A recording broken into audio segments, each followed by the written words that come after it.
My name is Barry Mc Mahon, and in terms of the Programme Director, I'm the Programme Director of the Wildlife Conservation and Management. I suppose my background is I did a BA in Agri and Environmental Science. I then did a PhD looking at the interaction between farmland birds and sort of food production systems. And from there I sort of evolved my interest in farmland biodiversity to look at sort of zoonotic diseases, so diseases that humans contract from animals, particularly from wild animals. And I started as a lecturer here in UCD in 2011, where I started off as the director of the Masters in Wildlife Conservation and Management.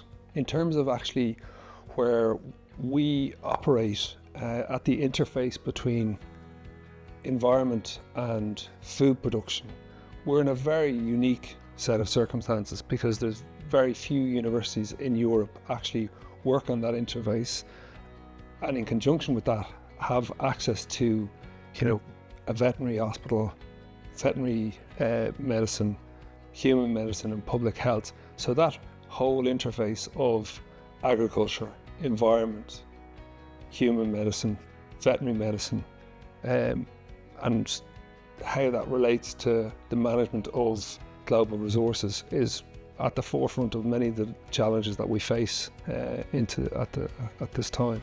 It's the Masters is based around three sort of major components: core disciplines like wildlife conservation and the epidemiology of zoonoses, then the skills around like data analysis, GIS, and this is all designed to build up the expertise so that someone can do a research project, around a certain area. So we would have research projects around mainly two areas, around wildlife conservation or around zoonotic diseases and One Health in general.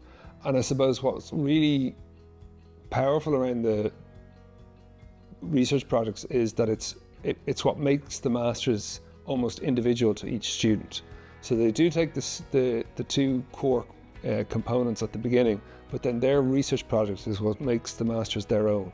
And I suppose for anyone who's interested in terms of, I suppose, the impact of these studies, we have had quite a good bit of impact in terms of how important these are by virtue of the fact there would be approximately 15% of these have been published in peer-reviewed papers, which, for someone who just wants to do the Masters, that's fine, but for those select few who would like to go on and do further research or work in a research environment, that might be an opportunity for them as well.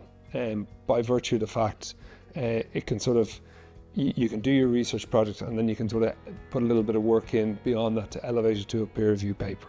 And it's another line again on your CV. So some of the like core modules that we would look at would be wildlife conservation, which again deals with the management and conservation of wildlife populations. Then you would have modules around One Health, and we have modules again which deal with humans' impact on the environment. So how are humans inextricably linked with their environment, and how do we, I suppose, assess that, and how do we manage that for long-term viability, because these are really pressing questions that we're being faced with. Even at the moment that we're in the middle of the COP discussions about environment, and there are absolutely pressing issues. These are no longer issues in the long term. These are issues that are going to come at us in the next 3 to 4 decades. The issues around climate change are wrapped up in a whole load of different discussions in the Masters. But also, the core issue that we deal with is how there are indicators coming out, in research, in surveillance information that would indicate that we are really, really in trouble in relation to the management of our wildlife resources. For example, 1 million species are in danger of extinction. We have lost 73% of our living biomass. So the birds, mammals, reptiles, etc. have been lost since 1970. So that's a really important message. because of the fact that we are very clear now that these biodiversity issues are human health issues.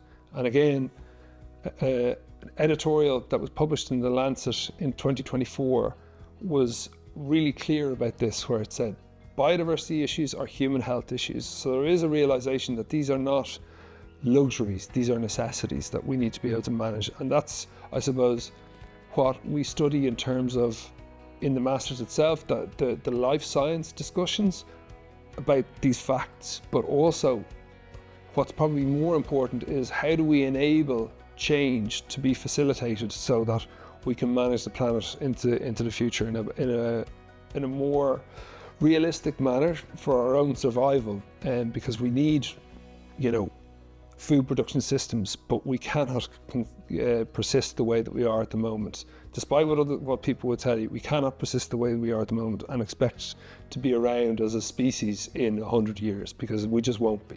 I suppose where we have been able to actually capitalise on the fact that the Masters has been in existence since 2011 is that some of the experts who are now working out in environmental NGOs come back and they talk to our students about the jobs that they're doing, the roles that they have, and that's always quite nice, because you can see the students, sort of the current students, looking at the graduated students going, well, these are real viable opportunities for me into the future. The other thing that I've done is I've tried regularly to link up with, I suppose, individuals who work in the government, because it's an important component of what we do, because a lot of, I suppose, conservation requires government as a major stakeholder. So you would see how they operate and you would see how they think, and you can see some of the challenges in relation to that. So they would talk mainly actually on field trips rather than actually bringing them in, because that's probably a better place to have that interaction. I also have a colleague of mine come in and he talks about careers in conservation, really important for a number of different reasons. I mean, I don't see the job of the Masters as to find a job for the students, but we can have a situation where we can say, if you want to work in this area, these are the things that you need. So we can give people targets in order to achieve their objectives, rather than actually try and provide training for them to get a job, because we're still in the education business.